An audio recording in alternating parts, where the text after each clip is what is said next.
또 물가 쇼크가 나왔습니다. 연준이 물가 통제에 실패했다는 말까지 나올 정도니까 물가 상승률이 심상치 않은데 더 센 긴축이 올지 시장도 잔뜩 움츠려서 긴장을 하는 모습입니다. 얘기 한번 해보겠습니다. 일단 강력한 물가 지표가 금요일날 나왔어요.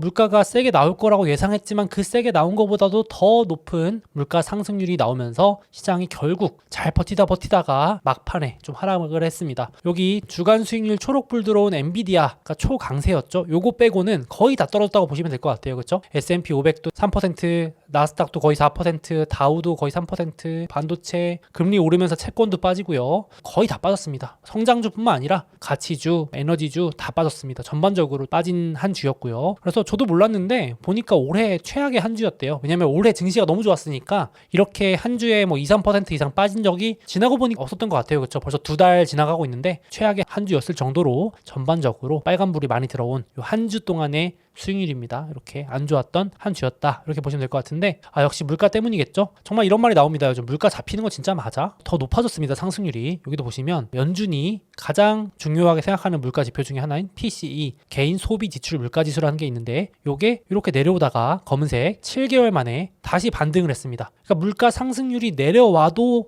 될까 말까인데 더 올라가 버렸다는 거, 시장이 예상한 것보다 더 강하게 치고 올라왔고요. 전월 대비로도, 그러니까 지난달보다도 아주 강하게 치고 올라왔습니다. 올라온 폭도 만만치가 않아요. 보시면 전월 대비 0.6%. 야, 이거 보면서 이제 계속 이런 얘기 나오는 거예요. 지금 연준이 2%대까지 물가 낮춘다고 목표를 하고 있는데 언제 낮추냐? 그냥 물가 목표를 높여야 되는 거 아니냐? 한 3%나 뭐 이 정도로 타협 봐야 되는 거 아니냐? 이거 언제 잡냐? 이러다가 금리 계속 올리겠다. 이런 얘기 하고 아니다. 지금 이렇게 울퉁불퉁하게 내려오는 거지. 결국 내려오는데 또 시장이 괜히 설레발로 우려하는 거다. 너무 한 달 가지고 우려하는 거다. 이러다 또 내려오는데 이렇게 지금 의견도 팽팽합니다. 구독자분들 생각 어떠신가요? 저도 길게 봤을 때는 결국 내려오겠지만 지금 좀 내려오는데 생각보다 시간이 더 소요된다 이렇게 해석을 해야겠죠. 제 생각에도 그렇습니다. 조금 생각보다 천천히 내려오겠구나 이런 생각 좀 들었는데 연준 의장이 강조했던 지표, 물가 지표 중에서도 특별히 따로 언급했었던 게 있죠. 주택을 제외한 서비스 물가. 이게 잡혀야 된다 그랬는데 잡히긴커녕 내려오기는커녕 더 올라갔습니다. 그 올라가는 폭도 예상보다 훨씬 강하게 지난달 대비 0.6% 올라갔습니다. 그러니까 연준 의장이 이렇게 말했거든요. 집값 관련된 지표, 뭐 임대료나 이런 건 시간 내두면 어차피 내려올 건데 그거 빼고 서비스 물가 이게 아주 끈적끈적하게 안 내려온다. 고용 이런 것들 탄탄하면 안 내려오는데 이거 잡혀야 된다 그랬는데 이것도 강세고 그나마 지금 강한 걸 알고 있었던 서비스 물가 자체도 강세가 지속되고 있고 원래 강세지만 더 강세. 그리고 상품 물가, 잡히고 있던 에너지 뭐 이런 것들도 물가 하락폭이 좀 주춤해졌습니다. 이번 달에 심지어 반등하기까지 했어요. 그래서 시장이 잔뜩 움츠리면서 막판에 하락을 한 모습이고요. 역시 원인은 아무래도 일자리 때문인 것 같아요. 제가 지난주에도 미국 소매 판매가 너무 급등해서 시장이 움츠러들었다라고 말씀드렸는데 똑같은 자료가 또 나왔습니다. 개인 소비 지출 물가 지수를 분석해보니까 무려 2년 내에 소비 지출이 최대폭으로 증가했습니다. 세상에. 와,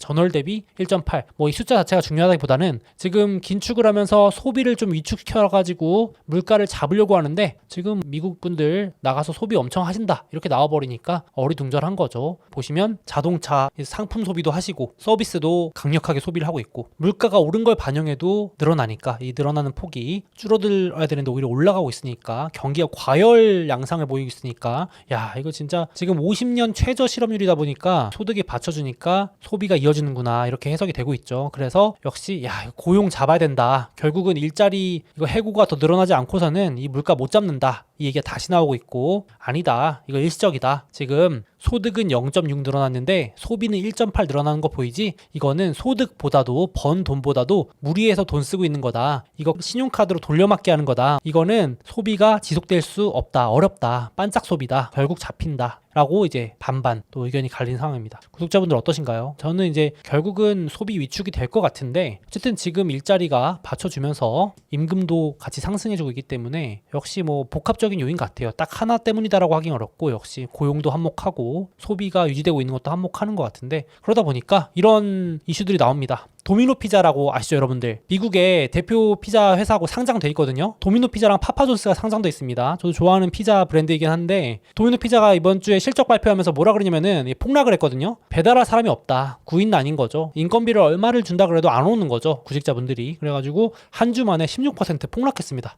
야, 도미노 피자가 코로나 수혜주였던 거 아시나요? 2020년 코로나 이후에 다 집에 갇혀가지고 배달하니까 미국 분들 피자 좋아하시잖아요. 우리나라 뭐 김치찌개, 된장찌개 수준으로 좋아하신다고 그러던데 미국에서 피자 엄청 시켜보니까 뭐 테슬라 저리 갈 정도로 막 2배의 주가 올랐거든요. 웬만한 주식들 다 오르긴 했지만 엄청 올랐다가 세상에 최근에 저도 안 봤는데 고점에서 반토막 났습니다. 고점 대비 마이너스 47%. 세상에 무슨 이상한 테마주도 아닌데 도미노 피자 정도 되는 대표 피자 1등 주식도 구인난 때문에 사람이 없으니까 인건비 올려야 된다는 부담 때문에 월가에서도 이 주식을 좀 안 좋게 보는 것 같아요. 16% 빠져버렸고요. 그리고 홈디포라고 아시나요? 홈디포 미국 최대 건자재 판매 유통업체죠. 홈디포 여기도 인건비 때문에 추가 지출로 거의 10억 달러, 와 1조 원 넘는 돈을 추가로 써야 된다라고 발표하니까 물론 실적도 좀 실망스러웠던 거 있지만 주간 8% 급락을 했습니다. 왜냐면 이 홈디포가 미국 내 직원만 50만 명에 달해요. 어마어마하게 많지 않나요? 이게 비교를 해보자면 미국에서 제일 직원 많은 회사가 월마트입니다.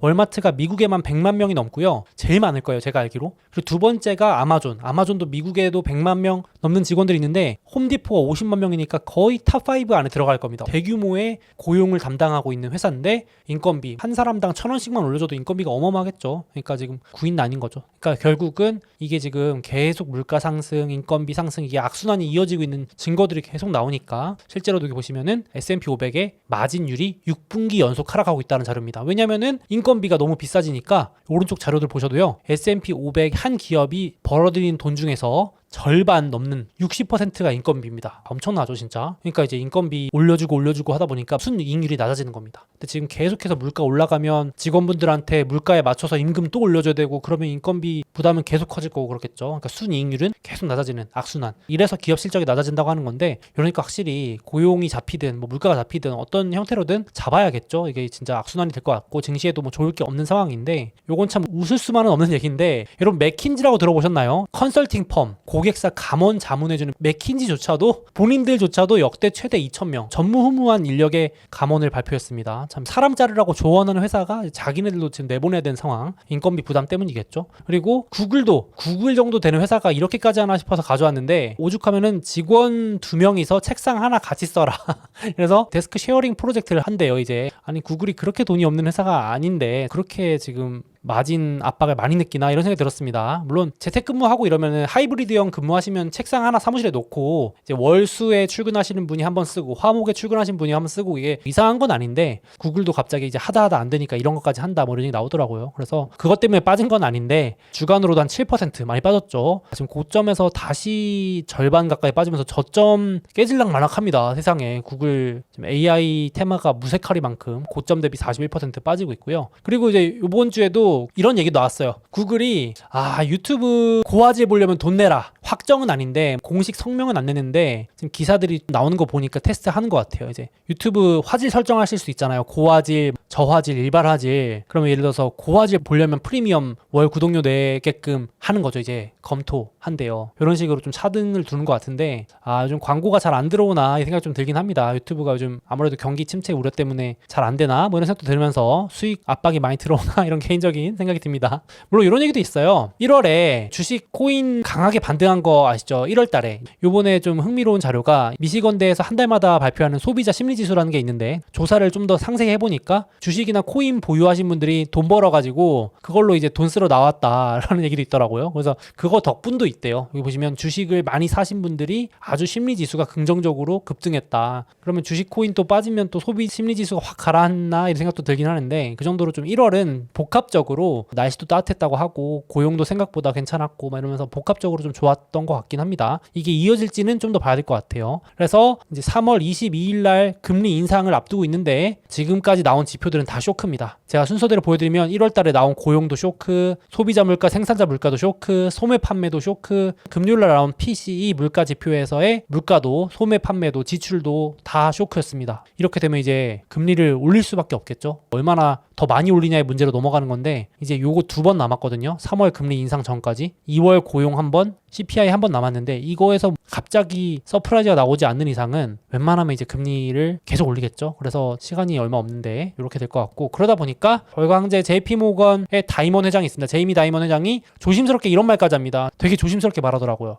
내가 연준을 되게 존경하고 존중하지만 본심이 뒤에 나오는 거죠. 연준이 인플레 못 잡는 것 같다. 통제력을 잃었다. 이렇게까지 표현을 합니다. 보통 이런 연준을 공격하는 발언을 잘 안 할 텐데 되게 조심스럽게 말했고, 지금 너무 그러다 보니까 금리를 빨리 안 올리다 보니까 물가가 안 잡히니까 이대로면 기준금리 6% 잘 갈 것 같다. 여기 써있죠. 6% 갈 것 같다. 이게 이제 빈말이 아닌 것 같고, 물론 밑밥을 살짝 깔아놓습니다. 하지만 지금은 좋은데 이제 결국 금리 이렇게 올라가면 상당히 무서운 게 앞에 다가올 것 같다. 무서운 일이 뭔가 있을 것 같고 불확실성이 점점 더 커지고 있다라고 얘기를 하는 거죠. 금리가 올라가니까 그만큼 추후에 다가올 충격도 커지겠죠. 저도 이 부분이 좀 걱정이 됩니다. 이게 그래서 JP모건 회장도 금리를 좀 더 빨리 올렸어야 된다라고 계속 얘기를 하더라고요. 좀 늦었다고 보는 거죠. 이렇게 되니까 시장도 이제 결국은 항복을 합니다. 여태까지는 계속 아닐 거야 하다가 이번에 물가 나오는 거 보고 확실하게 시장금리 고점이 뚫렸습니다. 천장을 뚫고 올라가기 시작한 거예요. 이번 사이클에 시장금리 고점이 4.8을 안 넘었었는데 넘고 올라가기 시작합니다.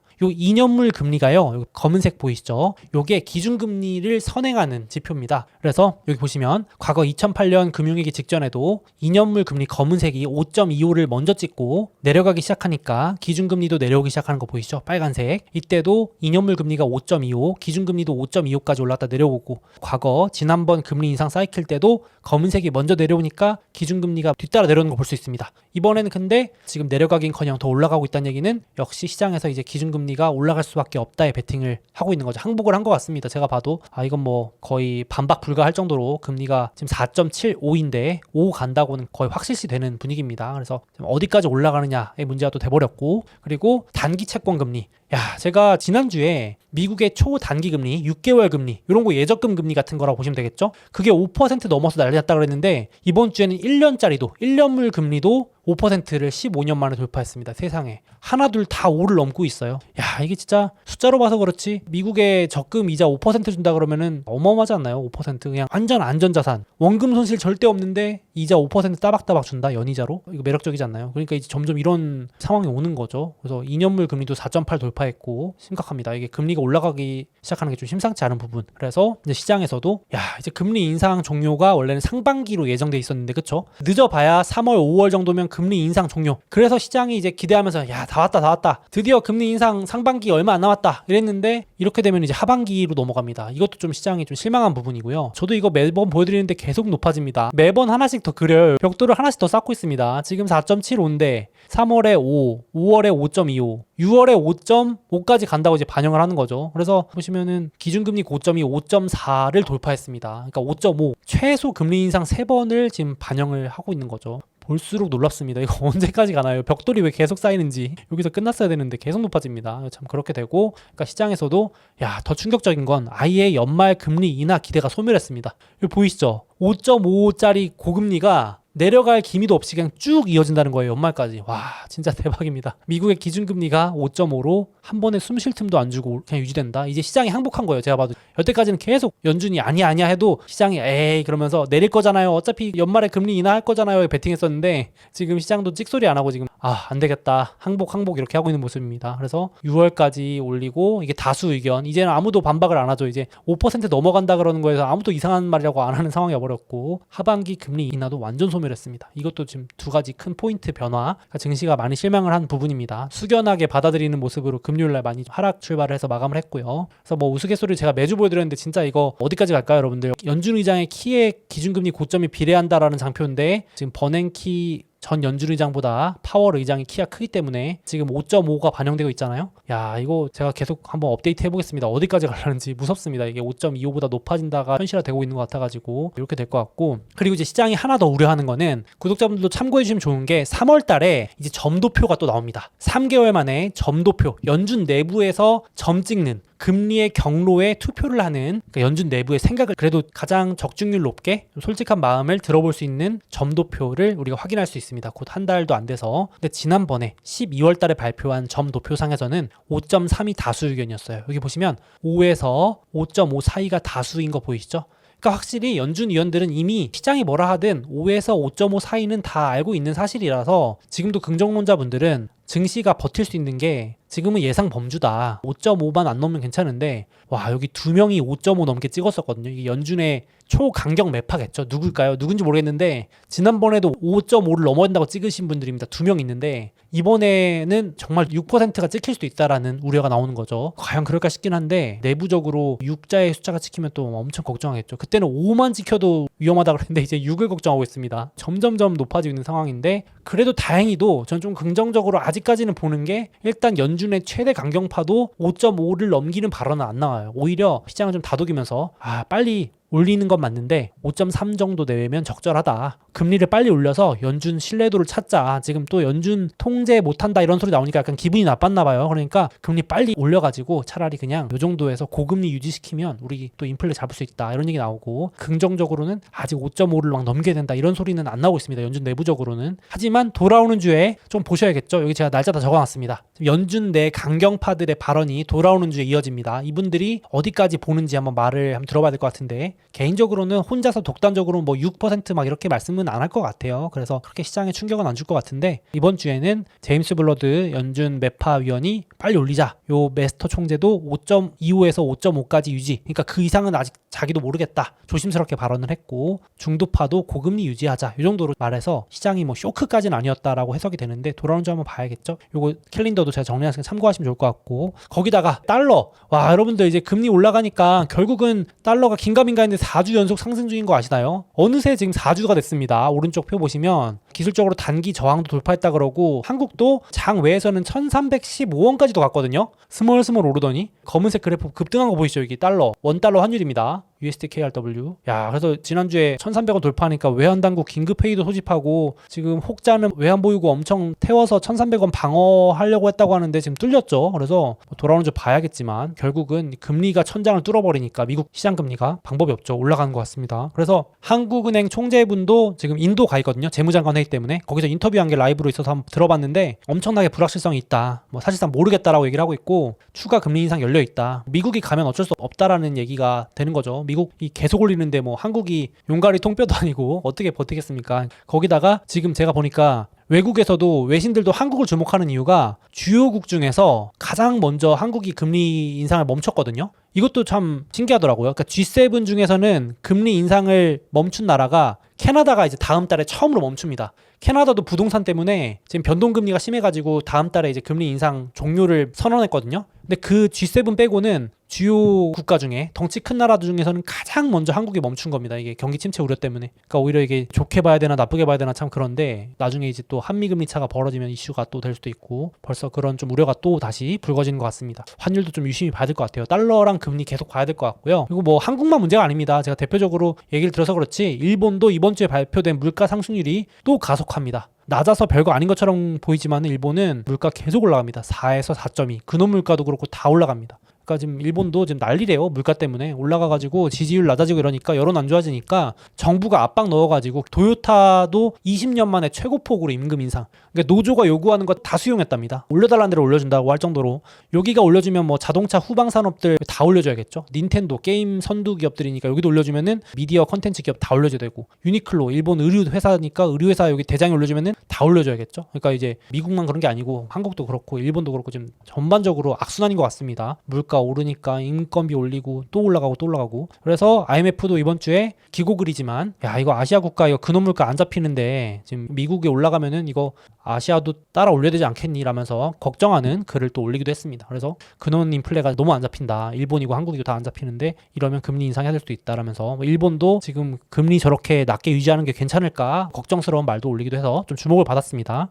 그래서 결국은 다시 또 유동성 부족한 혹은 현금 흐름 적자인 당장 돈을 못 벌어들이는 성장주들 주가가 대부분 또 급락했습니다. 실적 발표도 있었지만 전기차 혁신 기업들로 주목받는 루시드, 리비안 주간 20%, 16% 빠졌습니다. 개별 기업의 이슈라기보다는 지금 현금 안 받쳐주는 기업들은 당장 이제 유동성 우려가 다시 또 커지는 거죠. 달러 올라가고 금리 올라가고 이러니까요. 루시드는 고점 대비 85%, 리비아는 고점 대비 90% 말도 못합니다. 어마어마하게 빠져서 흘러내리고 있고요. 그러고 야 이번에 인텔도 예상은 했지만 여러분들 인텔 배당 컷 소식 보셨나요? 월가에서 계속 언급은 나왔거든요. 인텔 배당 못 버틴다. 지금 반도체 기업들 적자에다가 버티기 모드 들어가는데 무슨 배당을 주냐 해가지고 너무 배당을 많이 준다 그래서 경고성 얘기 나오긴 했었는데 인텔 배당을 역대 최대급 66% 3분의 1을 삭감했습니다. 이제 현금 확보한다는 거죠. 그래서 주가도 고점에서 60% 박살나고 있습니다. 여기 월가에서도 이제 고금리의 유동성 또 문제되면은 다른 기업들도 배당 컷을 할 수 있다. 그래서 지금 무리해서 배당 주는 기업들 혹시 있으시면 그거는 유의하실 필요가 있겠다 싶습니다. 인텔처럼 사이클 많이 타는 기업들이나 지금 이번에 뭐 철광 석탄 기업들도 배당 컷한 기업들이 몇 개 보이더라고요. 최근에 막 경기 민감주도 오를 때 배당 엄청 주다가 또 배당 줄이기 시작하는 게 조금 유의스럽습니다. 그래서 이것도 투자하실 때 참고하시고 전반적으로는 확실히 현금 확보에 돌입하는 것 같아요. 각종 기업들이 못 버티는 기업들 고금리가 되니까. 그래서 월가는 지금 비관론이 좀 많습니다. 눈 씻고 찾아봐도 긍정론자들이 잘 없긴 한데 잠깐 소개해드리면은 역시 모건 스탠리 마이크 윌슨도 비관론자이기 때문에 금리가 이렇게 올라가니까 주식 매력도가 너무 떨어진다. 주식이 하방이 열려있다. 비관론을 다시 한번 강조했습니다. 한 1-20% 빠질 수 있다. 이렇게 얘기를 했고요. 제가 앞서 말씀드린 것처럼 단기 채권 이자가 거의 5%. 그러니까 쉽게 말해서 예적금하면 5% 주는데 지금 뭐하러 무리해서 주식하냐라는 사람들이 자꾸 늘어난다는 얘기를 이렇게 한 겁니다. S&P 500 배당률 한 1.5% 줄까 말까 하는데 지금 단기 채권에 넣어놓을래 라고 하시는 분들이 늘어나서 티나 시대는 주식 말고는 대안이 없다 시대였는데 타라 대안이 많다. 주식 말고도 할 수 있는 게 너무 많다. 그래서 주식 매력이 떨어진다는 얘기를 모건 스탠리도 똑같이 하는 겁니다. 주식 매력도가 높아지든지 금리가 낮아지든지 둘 중에 하나가 돼야 되는데 금리가 올라가면서 이런 현상이 나오고 있다. 그러니까 JP모건도 이번 1분기 지금 3월 고점이 올해 고점이 될 거다. 이거 너무 좀 저주를 퍼붓는데 너무 비관론이긴 합니다. 이거 제가 소개는 해드리지만 그렇게까지는 아니지 않을까 싶은데 또 이제 침체가 오기 때문에 시장이 너무 얕보고 있다. 뭐 이렇게까지 얘기하고요. 여기 뱅크 오브 아메리카도 금리가 너무 높아서 3월 달에 더 떨어질 것 같다. 지금 3월 비관론이 아주 팽배합니다. 제가 눈 씻고 찾아보려도 긍정론이 잘 없는데 물론 월가 비관론이 항상 맞는 건 아니니까 꼭 그거를 말씀드리고 싶고요. 이런 분위기다. 오히려 반대로 생각해야 될 수도 있습니다. 그런데 강세론자 톰리 형님조차도 3월 달은 좀 쉬어간다. 이 형님이 계속 오래 오른다고 하시는 분인데 이분조차도 3월 달 좀 쉬었다 가자라고 하네요. 그래서 기회다라고 하는데 저도 3월 조정이 오면 좀 기회로 보고 있습니다만은 중장기로 이분도 자료를 낸 게 강세장일 때 강하게 반등할 때 그러니까 그 이전 해가 마이너스였다가 다음 해에 세게 출발할 때 통계 낸 게 파란색이랍니다. 요 파란색을 지금 빨간색 올해 수익률이 따라가고 있는데 3월 중순까지 좀 쉬었다 갈 수 있다라고 기술적으로 얘기를 하는 겁니다. 이분은 뭐 긍정론자니까 그렇게 보시면 될 것 같은데 3월은 조금 FOMC 금리 인상 우려 때문에 증시 조정이 있을 수 있다. 그래서 S&P 500도 마침 올라가다가 좀 조정을 받았습니다. 그래서 지금 제가 말씀드리는 파란색 요 경기 추세선, 장기 추세선이라고 불리는 기술적인 선이기도 하고요. 여기 지금 안착을 교묘하게 껴 있습니다. S&P 500이. 그래서 고점 대비 마이너스 한 17%까지 다시 빠졌습니다. 그래서 3,970인데 뱅크 오브 아메리카는 3,800 얘기하고 모건 스탠리는 3,000에서 3,300까지도 얘기하면서 10월 저점을 깬다라고 되게 비관론을 펼치고 있는데 이거 어떻게 다 맞추겠습니까? 이게 목표 주가로 제시하는 거고 분할 매수로 접근하는 게 어떨까 싶습니다. 이거는 지수 사모으는 거니까요. 그래서 개인적으로는 선을 이렇게 그어봐도 왔다 갔다 붙여봐도 지금 상승 트렌드라고 해도 맞는 말이고 이렇게 다시 또 내려간다라고 해도 맞는 말이고 지금 뭐 기술적 분석도 왔다 갔다 합니다. 그래서 이거를 맞추기는 어렵고 역시 중장기로 분할 매수 관점으로 접근하는 게 어떨까 싶습니다. 오히려 겁 줄 때 사모으는 게 기회가 될 수도 있겠죠. 그래서 나스닥도 비슷합니다. 이제 올라가다가 살짝 조정을 받았습니다. 이번 주에 고점 대비 마이너스 30%. 나스닥은 진짜 많이 빠져 있긴 하는 것 같아요. 개인적으로는 30% 정도 구간이면 매력적이지 않나 싶습니다. 마이너스 30% 자주 오지는 않습니다. 여기도 지금 파란색 선 부근에 걸쳐 있습니다. 다우지수도 간만에 하락 왔습니다. 고점에서 10%. 다우는 뭐 거의 빠지도 않았습니다. 냉정하게 봤을 때 고점에서 10%면 거의 뭐 평소에도 오는 조정의 수준, 너무 강력한 수준이고요. 다우지수는 개인적으로 좀 더 빠져야 할 것 같은데 10%는 약간 기별이 안 오는 기준이긴 합니다. 제 개인적인 기준으로는. 그래서 아예 이렇게 만들어 왔습니다. 3대 지수와 반도체 ETF 그리고 채권도 관심 많으신 것 같아서 채권 ETF 가장 시장에서 구독자분들 포함해서 저도 그렇고 관심 많은 ETF의 하락폭별 매수 가격을 제가 적어왔습니다. 일명 낙폭 기준표인데요. 제가 하나 보여드리면 예시로 기계적으로 매수하실 때 QQQ를 산다 그러면 지금 마이너스 28.6% 빠져있기 때문에 여기 있거든요. 여기 현재가가 292불 여기 있습니다. 딱 여기 있는데 30%일 때 살려면 286불 여기 적어놨습니다. 35%의 분할 매수 266, 40% 빠졌을 때 사면 245 이렇게 왜냐하면 이제 하락하면 또 하락할 때 뉴스들이 막 쏟아져 나오면서 못 사게 방해하거든요. 미국 증시 위험하다, 끝났다 이러면서. 또 하락할 때는 사지 말아야 될 이유들이 100개 쏟아져 나옵니다. 그래서 아예 여기 로봇이 돼가지고 기계적으로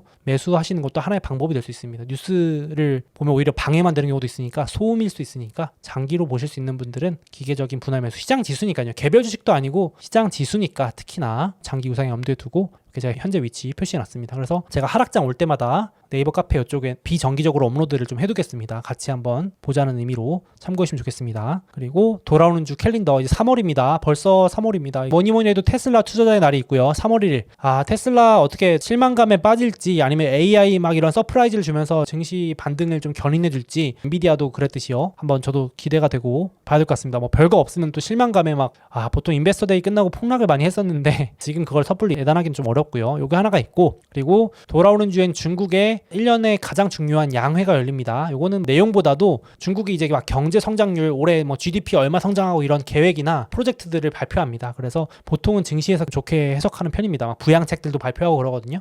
중국 관련주들도 오르고, 보통 한국도 좋고 미국에서도 반도체나 이런 주식들이 요런 전후로 좋긴 좋은데 이번에도 그럴지 참고 정도 해주시면 좋겠습니다. 캘린더에서. 그리고 미국에서는 제조업과 서비스업 지표가 발표되는데 요게 지금 반등하면서 역시 미국 경기 강하다 이러면은 또 역시 긴축을 계속 할 수밖에 없겠구나, 이렇게 해석을 좀 할 수 있는 지표들이 돌아오는 주에 있겠습니다. 요 정도 참고하시면 될 것 같아요. 그리고 3월달, 새롭게 3월달 되면서 캘린더 만들어 왔습니다. 참고하시고 다른 지표들은 그 주차 되면 또 다시 말씀을 드리겠습니다. 배당락일 캘린더도 만들어 왔습니다. 3월달에도 사두면 배당을 받을 수 있는 주식들이 많네요. 제가 요거는 배당 영상 할 때 또 별도로 정리 한번 같이 하겠습니다. 그래서 리스크 관리하면서 투자를 같이 해나가면 좋겠습니다.